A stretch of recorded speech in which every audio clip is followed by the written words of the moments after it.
kenapa banyak orang tidak sukses berusaha, tidak sukses sekolah, tidak sukses belajar ma'rifatullah, tidak sukses ikut aliran mana aja? Karena belum masuk.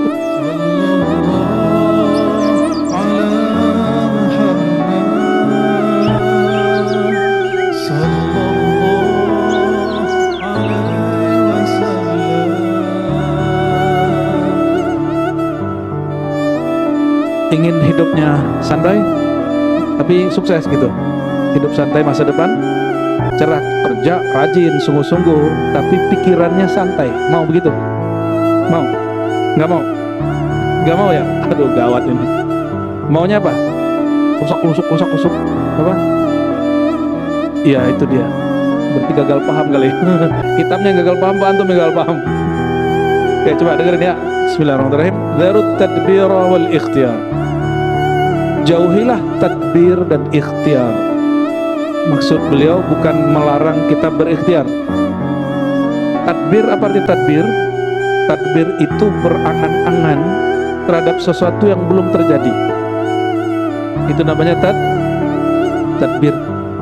Coba kalau orang mau usaha, belum mulai usaha udah mikirin gagal. Nah, itu namanya tadbir. Ya, jadi kenapa banyak orang tidak sukses berusaha, tidak sukses sekolah, tidak sukses belajar ma'rifatullah, tidak sukses ikut aliran mana aja? Karena belum masuk kemana-mana udah takut duluan.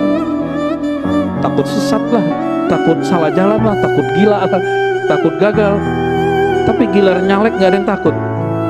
Ya, padahal banyak yang gagal nyalek terbukti gila. Betul nggak? Orang belajar zikir jarang loh yang gila. Yang belajar zikir gila itu memang basicnya sudah gila.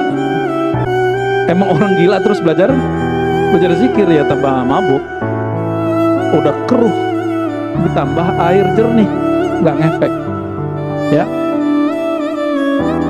itu yang disebut tadbir. Ini bukan tadbir bahasa Melayu.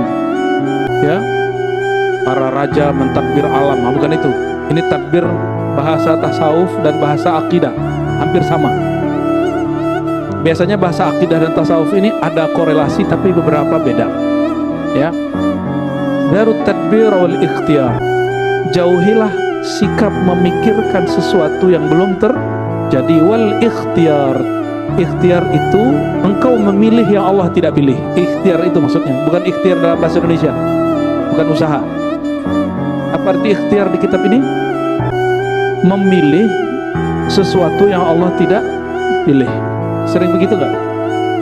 Allah menakdirkan kita apa sudah terjadi, tapi kita protes, ya Allah kok begini. Nah, indikator kita ini suka tidak memilih yang Allah pilih. Apa yang kita lakukan? Sering ngomong, loh kok begini? Kan saya sudah baik, kan aku sudah doa, kan aku sudah usaha, kenapa masih begini? Ini orang namanya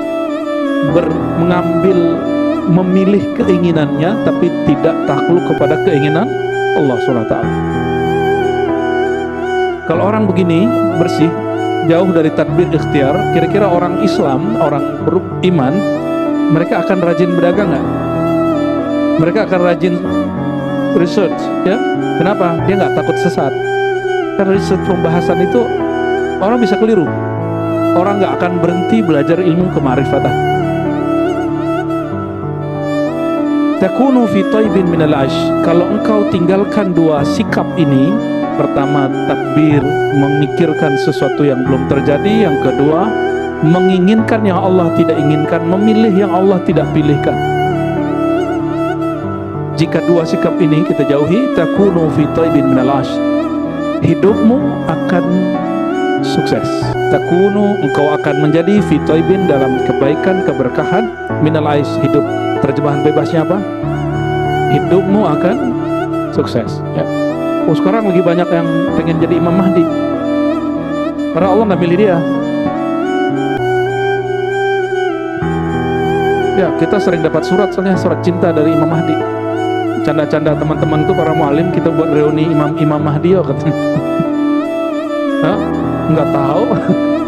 Lo kan ngirim surat, ini ada yang dari sini, dari sini. Kalau saya kumpulin sudah hampir 30 surat.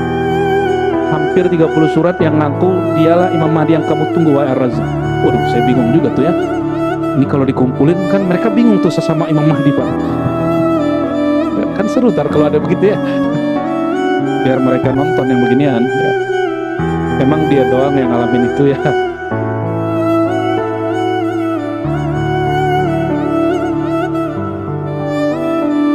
Kapan seorang hamba betul-betul benar-benar menjadi hamba? Orang yang sama ditanya. Su'ila Abul Abbas Ibnu Atta. Ibnu Atta ini ditanya, posisi apa atau konsep kayak gimana seorang hamba dia menjadi benar-benar hamba? Ini sudah betulan hamba belum nih? Atau baru ngaku-ngaku? Orang ngaku hamba dengan beneran hamba beda nggak? Ya, hamba Allah asli dengan hamba Allah bayangan beda nggak? Beda. Coba kita lihat hamba Allah yang asli, yang benar-benar hamba. Kata beliau, qama maqamal ubudiyah, qala tarkut tadbir. Dia meninggalkan semua sikap berangan-angan, memikirkan sesuatu yang belum terjadi. Ya, nanti kalau begini gimana, gini gimana? Apa bedanya tarkut tadbir dengan belajar ilmu akhir zaman? Beda loh ya. Belajar ilmu akhir zaman semuanya berdasarkan wahyu dan ilham. Kalau tadbir pakai angan, tapi ada juga yang kajian akhir zaman pakai tadbir, pakai angan-angan ada. Ada yang pakai WA juga ada, mau YouTube. Nih kita kasih tahu, ini sudah akhir zaman. Akhir zaman pengkhabarannya langsung dari Nabi akhir zaman. Siapa beliau? Nabi Muhammad SAW. Berarti wahyu atau wali akhir zaman, yang mereka dapat isyarat cara memahami hadis-hadis tentang akhir zaman. Nah, dan kita sudah riset dari 2006. Saya sudah mengkaji tentang hadis-hadis akhir zaman, tapi nggak paham-paham. Mengkaji kemudian kajian-kajian ulama-ulama, isyarat-isyarat yang mereka terima tentang akhir zaman, nggak paham-paham sampai terjadi pandemi. Ketemu orang aneh-aneh, ketemu kejadian aneh-aneh, dan di ya, rohani kita diberi anugerah besar lah oleh Allah SWT. Ya, di situ saya baru kemudian bisa menyusun, oh, akhir zaman itu susunannya dari sini, baru paham. Ya, maka susunan itu bukan kita yang bikin, itu memang ada hadisnya begitu, tapi tadinya nggak tahu cara membacanya. Karena kitab-kitab akhir zaman itu mazhabnya juga ada kitab tazkirah, ya, ada juga al-nihayah tazkirah karya Imam Qurtubi, ada an-nihayah karya Ibnu Katsir, ada yang lebih tua lagi karya Imam Abu Syekh, tapi hadisnya banyak dhaif.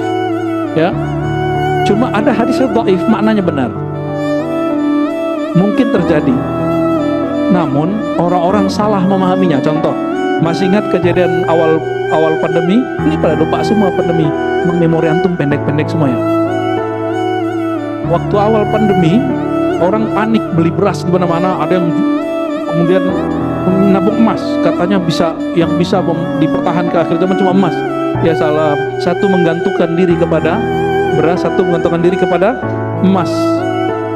Dia lupa ilmu akhir zaman itu bukan masalah nyelamatin perut, dia nyelamatin kolbu. Ketika diumumkan nanti 15 Ramadan akan terjadi dukhon, semuanya panik. Bener gak? Masih ingat? Hadisnya paling dhaif loh. Walaupun isyarat beberapa aulia Allah itu akan terjadi, tapi bukan karena hadis dhaif itu. Karena hadis dhaif nggak usah dipercaya. Hadis dhaif tidak dapat dipercaya. Hadis dhaif dia hanya boleh dipakai dalam bab motivasi dan amal-amal kecil, amal-amal soleh. Dalam hukum dan akidah tidak boleh dipakai. Ya, ini perhatiin. Maka beliau dikutip dulu ayatnya, lalu hadis-hadisnya, lalu kalam-kalam ulama yang mendukung. Jadi ditaruh kalam ulama itu belakangan oleh Imam Al-Baihaqi, seperti kalam Ibnu Atta Abul Abbas. Jadi jangan sampai antum ngaji akhir zaman yang main angan-angan. Dan ciri-ciri orang ngaji akhir zaman, dia pakai angan-angan, maka dia gelisah, banyak takutnya, banyak cemasnya. Tapi kalau ngaji akhir zamannya pakai rohani, inilah yang disebut Abul Abbas Ibnu Atta. Kalau engkau ingin imanmu benar, hidupmu bahagia, zarut tadbira, tinggalkan mengangan-angankan, memikirkan sesuatu yang belum terjadi. Ya, Dajjal keluar, udah keluar belum? Belum. Emang dia sudah ada, berarti Mahdinya udah ada juga dong. Tapi dia sudah muncul belum? Wallahu alam, kan antum nggak tahu, kita juga nggak tahu persis. Secara persisnya ada yang tahu nggak? Oh, kecuali yang ngirim surat tuh kayaknya udah ada ya. Allahumma shalli ala Muhammad.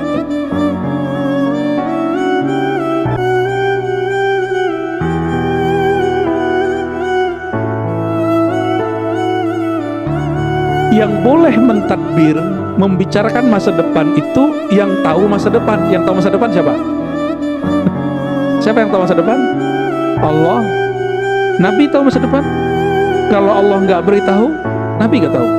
Tapi kalau Allah beritahu, Nabi tahu. Oleh Allah tahu masa depan? Nggak. Tapi kalau Allah beri ilham, mereka tahu. Oke, paham di situ?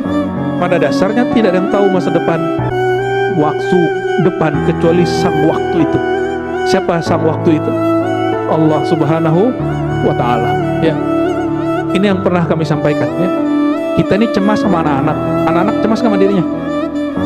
Ya, benar nggak? Kita mencemaskan masa depan. Si masa depan tuh cemas nggak dengan waktunya? Nggak tuh. Terus ngapain cemas? Jadi kebahagiaan itu akan muncul kalau orang rileks. Kalau orang mulai rileks itu pada batin. Maka belajar akhir zaman mesti dengan rohani, bukan hanya dengan angan-angan. Ya, bahas Palestina mesti juga dengan rohani, jangan dengan angan-angan dan mengeluh, apalagi meratap-ratap. Saya melihat hari ini, ya Allah, ini rukun imannya sudah mulai rusak. Batal tidak, rusak iya. Nggak boleh lupa ngomong gini.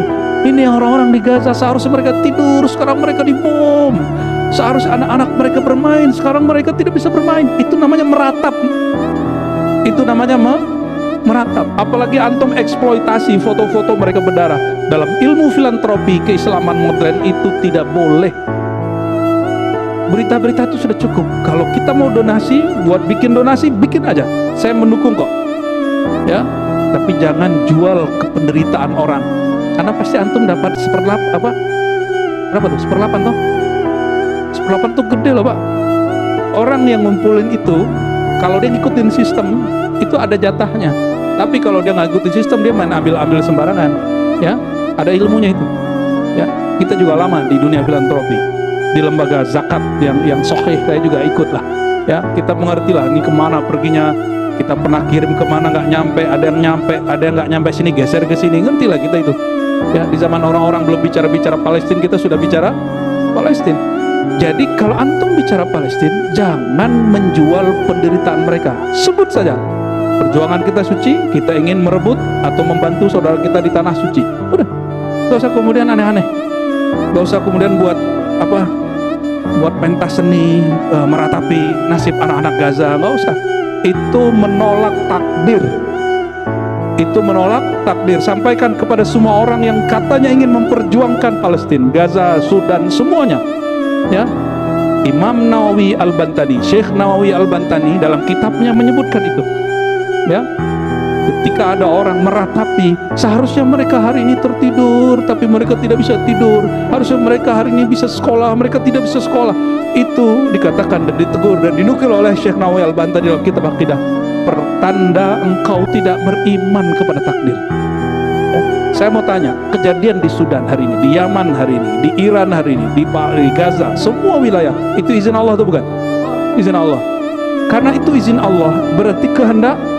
Jangan meratap. Sepakat? Jadi antum buat donasi di sini kita dukung 100%, kalau perlu 1000% kita dukung. Ya, tapi jangan meratap, jangan jual penderitaan orang. Ya. Jadi nanti Bapak nih kalau mungkin di sini ada pengumpulan zakat. Ya. Nggak usah kemudian tampilin bahwa orang yang akan ditasarrufkan zakat kepadanya, disampaikan zakat kepadanya itu orang-orang yang buntung-buntung gitu ya, kepalanya pecah-pecah. Nggak usah ditampilin. Sebutkan saja ini untuk para duafa, masakin, orang-orang yang sakit, orang-orang yang itu aja. Ya, sebutkan data-datanya. Itu cukup. Ya, waktu dulu kami mencoba mengeksploitasi itu, ditegur oleh guru-guru besar kami. Ya, itu nggak boleh. Itu bagian dari meratap. bagian dari meratap. Meratap haram atau halal? Haram, sepakat? Ya, jadi meratap tuh kita nggak mukul-mukul muka doang, nggak hanya ente buat nih pentas penderitaan anak-anak Gaza, terus buat itu menangis-nangis, itu namanya meratap. Tidak dianjurkan, bahkan diharamkan, nggak boleh. Ya, perjuangan kita jadi tidak suci lagi. Perjuangan kita berarti dengan emosi, bukan dengan rohani. Beda toh? Ya, beda perjuangan dengan emosi dengan rohani. Ya, antum kan mau nyoblos pemilih baru nih, apa? Gubernur, jangan pakai emosi, pakai rohani. Maka Nabi SAW mengatakan, jika hamma ahadukum, kalau kamu ada masalah, sholat 2 rakaat. Sholat itu kepala di bawah, bukan di atas. Berarti jangan hanya pakai angan-angan, ya. Kok jadi kemana-mana ya? Ya, tapi emang begini. Karena banyak orang hari ini gelisah setiap kali baca dengar berita tentang Sudan, Gaza, Yaman. Ini apa nih? Ini bagaimana nih? Kok Islam begini ya? Gitu. Belum lagi debat nasab, ya. Oh, lucu-lucu. Ada yang putus asa dengan semua debat nasab. Apa kata mereka? Kami sudah capek dengan debat semua ustadz. Kapan ustadz ini bikin mobil? Astagfirullah. Ini orang salah pertanyaan. Kalau dia nanya bikin mobil, jangan ke ustadz. Ustadz itu guru orang yang bikin mobil. Kalau mobilnya nanti gak diproduksi, biar jangan stres gitu, ya. Allahumma sholli ala sayyidina Muhammad. Siap untuk tidak memikirkan yang belum terjadi, mempersiapkan yang belum terjadi, boleh. Ayatnya jelas, ya. Wal tanzur nafsum ma qaddamat ligat. Maka seseorang bersiaplah terhadap apa yang terjadi besok. Apa persiapannya? Kalau zahir, zahir, batin, batin. Kalau masa depan, Allah suruh kita persiapkan dengan batin. Kalau urusan makan, ya kita nabung. Maka Nabi itu, Bapak Ibu, jangan dikira Nabi nggak nabung, ya. Nabi itu menabung gandum untuk setahun, beliau, keluarganya, dan 9 istrinya. Tapi baru mungkin belum nyampe setengah tahun, 3 bulan sudah habis. Kenapa? Bagi-bagi. Setiap orang datang Nabi bagi, seorang datang Nabi bagi. Ada yang begitu gak? Dan Nabi gak pernah pikirin. Itu yang disebut beliau itu ar-rih al-mursalah. Beliau itu seperti angin yang bebas, masuk pergi begitu aja. Ada yang rezekinya begitu gak? Masuk pergi. Ada yang rezekinya begitu? Itu bukan orang miskin, itu orang paling kaya se-alam semesta. Menurut antum yang lebih kaya Nabi Muhammad atau Nabi Sulaiman? Mana yang lebih kaya? Udah bener ini ngajinya, udah. Ya. Nabi Sulaiman hanya Nabi Bani dapat izin menguasai angin, bicara segala macam dengan hewan-hewan. Kalau Nabi Muhammad SAW bicara bahkan naik ke aras, menembus langit, semuanya. Apa kata beliau? Itu kunci surga sama gua. Itu orang paling kaya se-alam semesta, ya. Maka beliau yang terakhir masuk surga, bukan karena beliau kaya, tapi karena beliau menyelamatkan orang yang merasa kaya. Allahumma sholli ala sayyidina Muhammad. Semoga kita termasuk orang yang diselamatkan baginda Nabi Muhammad SAW. Masih takut kaya? Atau miskin ngeluh, mending kaya bersyukur, ya. Maka beliau mengatakan, Ibnu Atha Abul Abbas, la tahillu as-salamah, la tahullu, ya, as-salamatu hatta takuna fi tadbir ka ahli kubur. Kamu tidak akan benar-benar selamat sampai dalam masalah angan-angan seperti ahli kubur. Orang ahli kubur masih mikir-mikir nggak? Nggak tahu juga, ya. Emang nggak ada, nggak mikir lagi dia.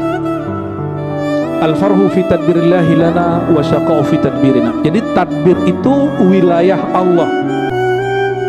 Tadbir berarti memikirkan kejadian masa depan, itu wilayah siapa? Wilayah Allah. Maka jangan pernah masuk ke wilayah dia. Jangankan dia, ya. Kita beda negara, beda kampung, premannya udah marah sama kita. Bener gak? Lu masuk wilayah gua, bro.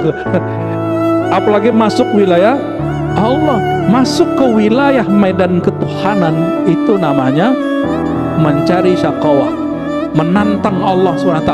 Itu awal orang tidak mencapai happiness, kebahagiaan. Dia gak akan bahagia, ya. ngatur-ngatur hati sama. Hati kita nggak bisa kita atur, Pak. Sama nih, nggak boleh lo ngatur hati istri, nggak boleh. Sama ibu ya, tidak boleh menguasai hati suami, karena hati itu wilayah Tuhan. Kata Imam Ghazali, dikutip di Ihya, ini bukan hadis. Qalbul mu'min arsullah.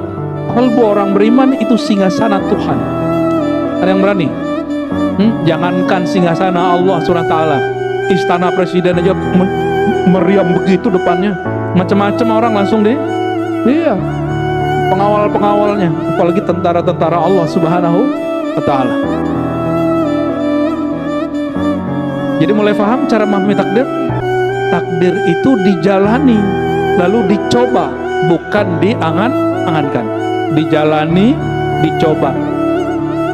Ikhtiarnya bukan ikhtiar dalam pemahaman yang di kitab ini, tapi ikhtiar itu maksudnya beristikharah kepada Allah, lalu lakukan apa yang kita sanggup. Itu ikhtiar yang dimaksud, bukan kemudian memilih yang Allah tidak pilih.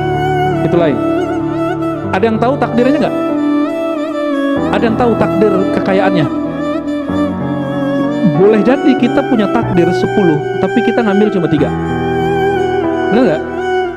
Kalau antum kemudian berbaik sangka kepada Allah, siapa tahu Allah upgrade menjadi 5, menjadi 7. Dan itu hanya dengan cara apa? Lakukan apa yang kita bisa semampunya dan semaksimalnya. Jangan berlindung dengan takdir padahal males. Ada yang begitu? Ya, padahal males, tapi dia berlindung lewat sepertinya sudah takdir, aneh-aneh hidup begini. Allahumma sholli ala sayyidina Muhammad. Lalu ada imam salafus soleh bernama Sahal, ya. Apa kata beliau? Al-balwa minallah ala wijhain. Bala itu tidak hanya buruk. Bala itu ada 2. Ada bala rahmat, ada bala uqubah. Uqubah akibat buruk. Jadi akibat itu bukan bahasa Indonesia lah ya. Kita ini banyak hutang sama bahasa Quran. Rahmat bahasa mana? Bahasa Quran juga. Ya, sekarang jadi nama orang ya. Bala. Jadi bala itu artinya sesuatu yang sampai kepada kita, kejadian yang sampai kepada kita disebut dengan bala. Apa kata beliau? Ada bala rahmat, ada bala uqubah. Fabalwar rahmah yub'ithu sahibahu ala izhari faqrihi wa faqatihi ila Allah, wa tarku tadbir, wa balwar uqubah yub'ithu sahibahu ala ikhtiyarihi wa tadbirihi. Bala rahmat, ya, itu membuat orang yang mengalaminya menunjukkan kefakiran dan keperluan, bahwa dia membutuhkan bantuan Allah Subhanahu wa Ta'ala. Maksudnya gini, nggak usah jauh-jauh, teks proklamasi kalimatnya gimana? Ya, ada kalimat rahmat Allah nggak? Gimana lafaznya? Dengan rahmat Allah. Itu yang bikin negara kita dapat rahmat sampai hari ini, ya. Maka yang bikin pasti wali Allah itu. Jadi wali Allah itu nggak mesti ustad, bisa jadi wali Allah itu umara. Maka yang saya sampaikan sering, Bapak Ibu, saudara-saudariku, dalam 7 ciri-ciri wali Allah yang nanti akan Allah ayomi di saat tidak ada pengayoman kecuali darinya. Yang nomor pertama bukan ustad loh. Nomor pertama pemimpin yang adil. Ini mumpung di sini banyak di kantor-kantor wakil-wakil rakyatnya, sampaikan ke mereka bahwa pemimpin yang adil itu lebih tinggi derajatnya dari muallim biasa, dari guru biasa. Karena guru hanya bisa ngajar, kalau dia ditahan sama pemimpin ngajar nggak bisa ngajar, Pak. Kita doakan pemimpin yang akan dilantik, Allah jadikan dia kekasih Allah, Allah jadikan kolbunya bening, Allah jadikan dia betul-betul cinta sama negeri ini, cinta sama rakyatnya. Dia bawa kita ke rahmatnya Allah Subhanahu wa Ta'ala, ya.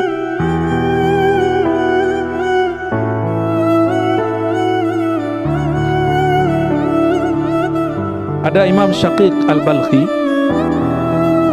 Syaqiq Al-Balkhi ini dinukil di sini pernah memberi wasiat kepada murid-muridnya, ya fakir, wahai muridku. Dulu santri itu udah panggil fakir, Pak. Maka sekarang menjadi istilah dalam ceramah para ustadz, al-fakir, gitu kan? Ya, berarti dia merasa saya seorang santri gitu, yang memerlukan perhatian Allah dan bimbingan guru-guru. Itu artinya dari al-faqir. Wahai fakir, wahai para murid, la tashtagil wa la tut'ib fi talabil ghina. Jangan terlalu berangan-angan mencari kekayaan.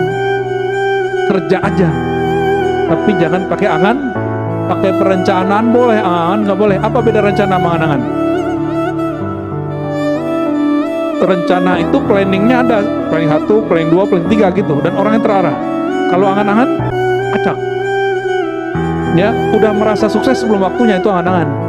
Atau sudah merasa gagal sebelum terjadi, itu juga angan-angan. Mohon maaf, ini kita perlu malu dengan saudara sebangsa kita yang keturunan China. Ya, mereka kenapa bisa menguasai perniagaan, bisnis? Coba properti, mereka punya. Karena mereka ngambil ilmu ini, padahal harusnya itu orang yang ngaku Islam harus ngambil itu. Jangan-jangan mereka lebih Islami dari kita, Pak. Bagi mereka, kalau belum tahu gagal, maju aja dulu, ya kan? Kan belum tahu, masa depan kan masih belum jelas. Ya, begitu mereka sangat kuat. Lalu dikatakanlah beliau, فَإِنَّهُ إِذَا قَسَّمَ لَكَ الْفَقْرَ لَا تَكُنْ غَنِيًّا. Orang yang Allah tidak pernah bagi nikmat kaya kepada dia nggak akan pernah kaya. Maksudnya apa? Kaya itu takdir. Tapi takdir itu dari 1 sampai 10 kita diberi hak oleh Allah untuk memilih. Baik caranya, hak atau cara yang batil. Dari 10 nih orang kaya, jadi dia datanya 1 sampai 10, dia bisa saja dengan cara yang halal atau bisa saja dengan cara yang haram, bisa dengan cara yang baik, bisa dengan cara tidak baik, bisa dengan cara zalim, bisa dengan cara tidak zalim, bisa dengan cara jujur, bisa dengan cara korupsi. Ya. Tapi karena sistem negeri kita ini agak ambigu, ya, orang nggak korupsi tapi terjebaknya di kolusi, orang nggak kolusi terjebaknya di nepotisme. Nepotisme itu kalau di Saudi nggak berlaku, Pak. Karena emang negara Saudi negara apa? Monarki. Kalau ada proyek yang megang siapa? Saudara semua. Enak begitu, maka negaranya nggak ada pemilu. Nggak pemilu itu, Bapak Ibu. Seandainya Indonesia nggak ada pemilu, kita sudah jadi negara, salah satu negara kaya di dunia. Habis duit kita untuk pemilu. Coba tanya sama DPR, tanya sama Menteri Keuangan, berapa habis dana pemilu kita setiap 5 tahun. Itu yang tercatat, yang masuk, belum lagi yang personal. Satu orang, jangan DPRD, berapa dananya di Jakarta? Berapa dia ngelotorin rata-rata? Ada yang tahu? Gua nyampe MM-an lah. Ya nggak bisa pakai doa, Pak. Kecuali temanku di Jawa Tengah ikut partai santri, ya betul masuk dia. Ya saya nggak punya modal ya, tapi karena Kiai yang suruh maju masuk. Ya zero. Ada tuh partai begitu. Tapi kita nggak tahu sampai kapan partai itu akan begitu. Oke. Lalu lawan dari tadbir, lawan dari memilih sesuatu yang tidak dipilih Allah, apa lawannya?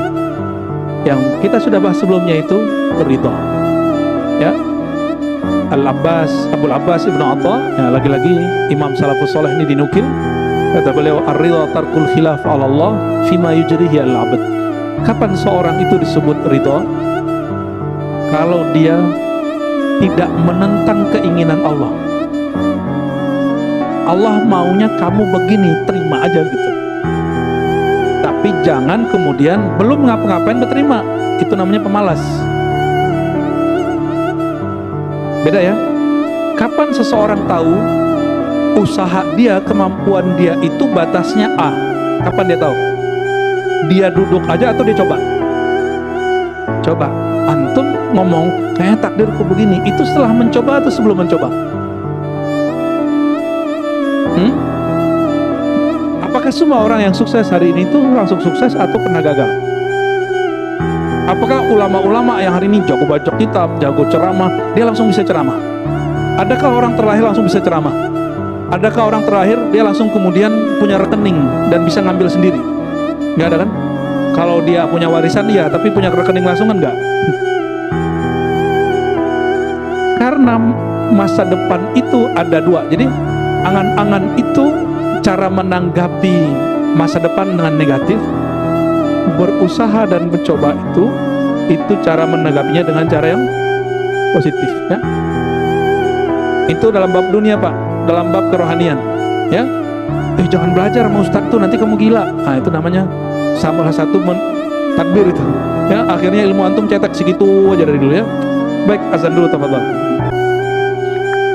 Kita baca beberapa lagi sebelum ada tanya jawab, ya. Lalu di sini disebutkan ada imam namanya Ibnul Faraji menyebutkan indikator orang sudah ridho. Apa ciri-ciri antum sudah ridho? Sudah ridho belum hari ini? Sudah ridho belum jadi orang Indonesia? Sudah ridho belum dengan pemimpin yang berlalu dan yang akan datang? Takdirnya loh, bukan nama orangnya, itu terserah antum lah itu. Takdir kita dipimpin orang ini, orang itu udah ridho belum? Yang mengizinkan terjadi itu siapa? Bukan berarti kemudian kita jadi tidak kritis, bukan, itu lain cerita, ya. Karena kalau antum suka ngeluh, ya, jalan lobang, salah dia, ya kan. Apalagi banjir, salah dia, gitu. Jadi semuanya yang ada nyari orang untuk dikambing hitamkan. Ya, semua salah dia. Astagfirullah. Semua salahmu, gitu. Apa kata Imam Ibnul Faraji? Ridha itu indikatornya 3. 1, engkau tidak mempunyai pilihan kecuali yang Allah pilihkan kepadamu, tarkul ikhtiyar. Yang kedua, sururul qalbi bimurril qada, hatimu bahagia dengan semua takdir yang terjadi, yang berlalu. Berarti beliau dihajar yang pertama jangan pakai angan-angan masa depan. Kalau yang sudah berlalu, hatinya bahagia. Hari ini takdir yang sudah dialaminya bahagia nggak? Ya, surur tuh happy aja. Allah lagi menginginkan apa ya, gitu. Kok kita dipimpin dia di periode ya, gitu. Antum harusnya begitu, happy aja. Kan Allah yang ngatur, ya. Allah yang ngatur nggak? Ada nggak di satu wilayah di Indonesia Allah tidak berkuasa di situ? Sudah happy dong, happy aja, Pak. Santai aja, ya. Terus yang ketiga, isqatut tadbir minan nafs hatta yahkuma laha 'alaiha. Ya, menghilangkan angan-angan dari jiwa hatta yahkuma laha 'alaiha, sehingga dia dapat menguasai jiwa, bukan kemudian malah jadi petaka baginya. Lalu beliau mengutip lagi Imam Abu Osman Al-Baikandi. Apa kata beliau? Kalau benar seseorang itu tidak cinta dunia, lalu kenapa dia sedih kalau dunianya hilang? Yang lagi baru turun kemarin terus nyalek lagi, nggak masuk. Kalau betul dia memang cinta rakyat nggak milih dia. Dibongkar nggak jalannya? Nggak, ya, harusnya kan nggak dibongkar. Nah, ini bagian akhir yang kita baca di bab ini. Bukan akhir dari kitab ini, tapi bagian akhir yang kita baca di bab ini. Ciri-ciri rukun imannya sudah sempurna apa? Kamaluddin fi tabarri minal haul wal quwwa ruju' fil kun ila man lahul kun. Ini dikalamkan oleh Imam Abu Abdurrahman As-Sulami dari guru-gurunya. Sempurnanya agama seseorang at-tabarri minal haul wal quwwa. Dia tidak lagi berangan-angan tentang kemampuan dia, kesempatan dia. Ya, jangan pakai angan. Waruju' fil kul ila man lahul kul. Lalu totalitas kembali kepada Allah yang maha menguasai alam secara total. Ya, maka saran kami untuk diri kami sendiri dan kita semua, kalau ada niat sesuatu jangan pakai angan-angan, langsung sholat 2 rakaat, minta restu Allah, langsung kerja. Seandainya belum, siapa tahu ditakdir setelahnya, karena takdir kita bukan hanya satu. Karena Sayyidina Umar ketika ditanya, kenapa engkau menghindari negeri yang ada wabahnya? Apa jawabannya? Kami menghindari satu takdir, memilih takdir yang lain. Berarti memilih takdir boleh? Ya, orang yang hari ini hidupnya susah karena dia memilih hidup susah. Dia memilih takdir susah. Oh, saya sudah usaha. Loh, emang ente usaha seperti orang yang sukses hari ini? Kan enggak. Orang yang sukses hari ini, dia jatuh, dia langsung kemudian maju lagi, dan gak kemudian pakai angan-angan dan gak suka ngeluh. Menghadapi kegagalan bukan dengan ngeluh. Menghadapi kegagalan itu dengan coba lagi. Ya. Kuliah, terus nilai nggak dapat. Cara menghadapinya tinggalkan kuliah atau masuk kelas lagi. Masuk kelas lagi sampai nilainya B atau A baru masuk. Kira-kira seperti itu ilustrasi ringannya. Semoga Allah Ta'ala berkahi kehadiran kita malam ini. Ada tanya jawab? Oke, fadhal. Oke.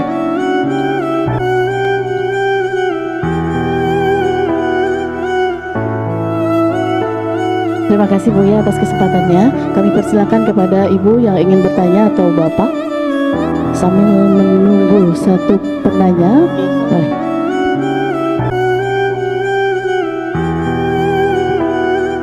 Bismillahirrahmanirrahim. Assalamualaikum warahmatullahi wabarakatuh. Gini Ustadz, mengenai takdir ya. Saya itu keinginannya tidak ingin bekerja dengan orang lain.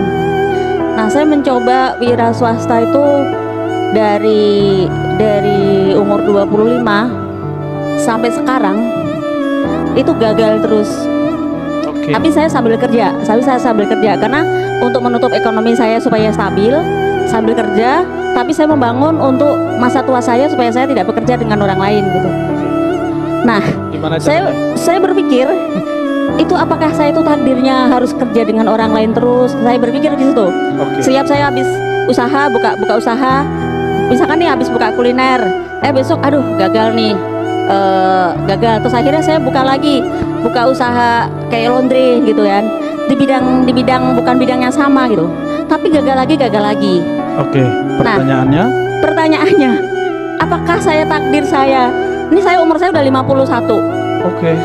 Masih Apakah muda. takdir saya itu sampai Dibandingkan antum sampai masih muda. pensiun akan Oke. seperti ini terus gitu? Baik. Oke. Ya, terima kasih. Ya, Bu siapa? Bu? Ibu Ida. Bu Ida. Baik, Bu Ida. Kayak lagu-lagu jadul ya namanya, Bu Ida gitu. Oke, Bu Ida. Ini saya bacakan satu hadis. Jangan-jangan hadis ini belum dapat. Ini untuk orang yang kalau nggak ingin bekerja dengan orang lain berarti dia ingin jadi leader toh? Benar nggak? Oke.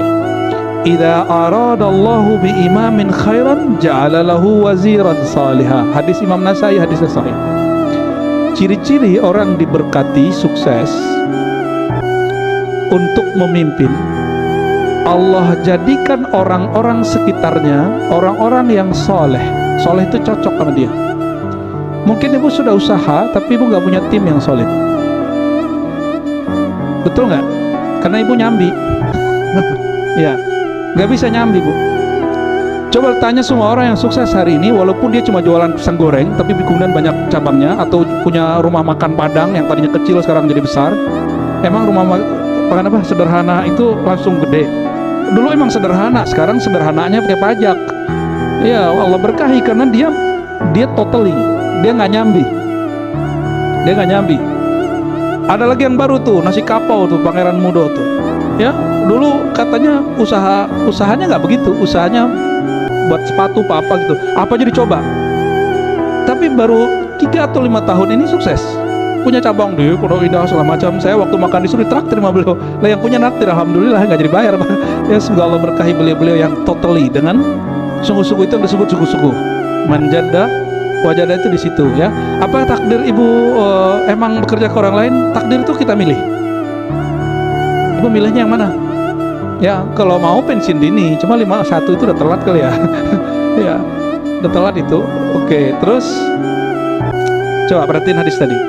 Ciri-ciri orang diberkati kepemimpinannya, Allah jadikan timnya solid.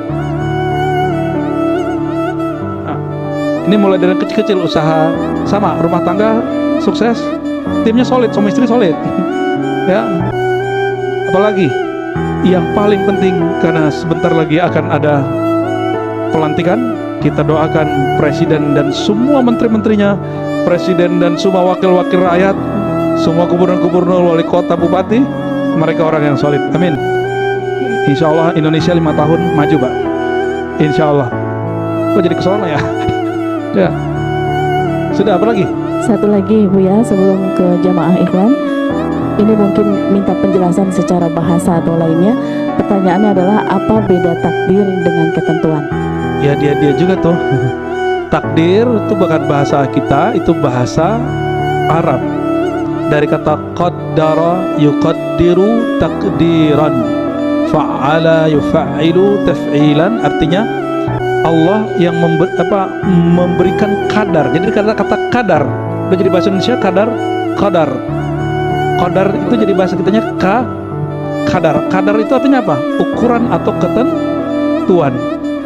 Antum sebenarnya dapat hak 1 gelas ini, cuma waktu baru minum separuh udah berhenti. Padahal dan setelah ini segelas masih boleh diisi nggak? Masih bisa diisi. Itu kira-kira begitu ilustrasi sederhananya. Wallahu a'lam bis-shawab. Jadi takdir, ketentuan itu sama. Baik. Bismillahirrahmanirrahim. Sebentar. Yang tahu ketentuan kita apa Allah? Ya. Berarti jangan urus wilayah Allah, wilayah orang ini nggak boleh. Ya lanjut Pak. Terima kasih Ustaz. Kopi Afghanistan ini. Ya, Taliban ini Ustaz. Ya, fadal. Bismillahirrahmanirrahim. Assalamualaikum warahmatullahi wabarakatuh. Assalamualaikum. Ustaz, mohon pencerahannya.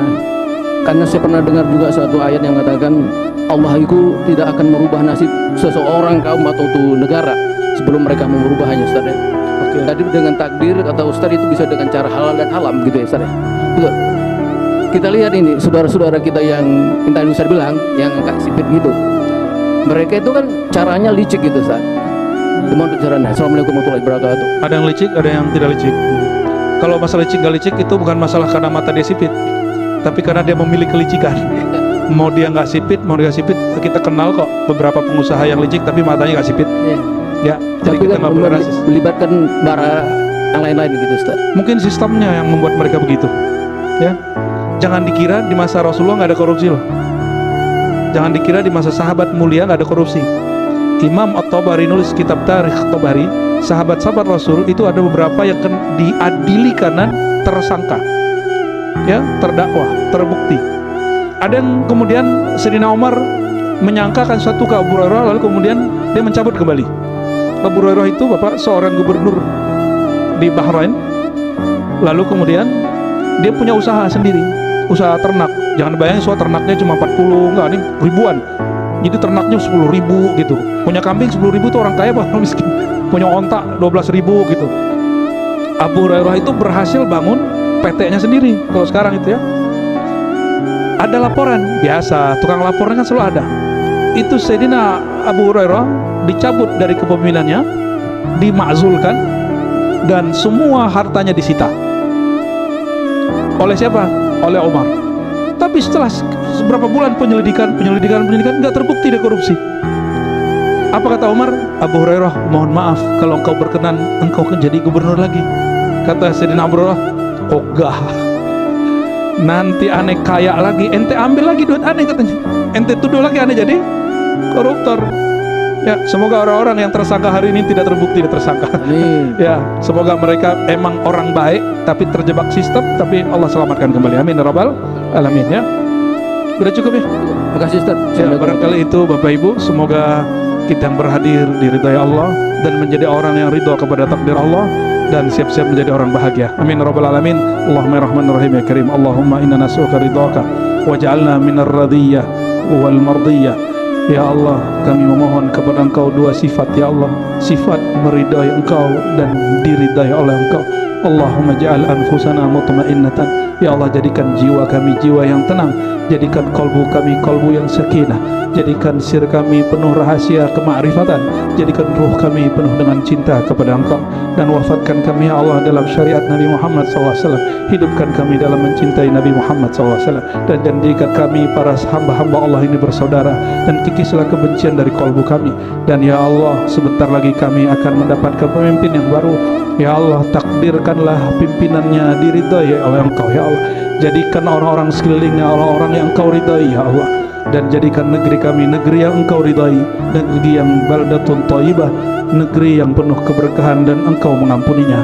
Allahumma ya rahmanir rahim irhamna waghfirna wa shalli ala sayyidina Muhammad. Rabbana atina fid dunya hasanah wa fil akhirati hasanah wa qina adzabannar. Walhamdulillahirabbil alamin. Assalamualaikum warahmatullahi wabarakatuh.